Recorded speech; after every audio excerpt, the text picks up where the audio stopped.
Swimming tayo.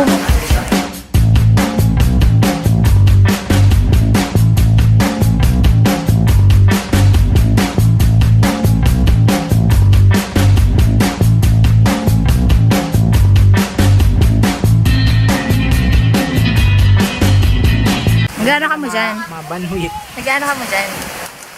Noy. Sa kanya tama ito yung idea mo. Tiglagan ng takot. Pag nabanwit ko rin kung nabanwit. Nung mong pusit. Tunay. Banwit. Duwang kami naban.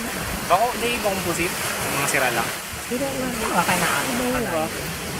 May banwit ka ba? Mama siyang kinakalit.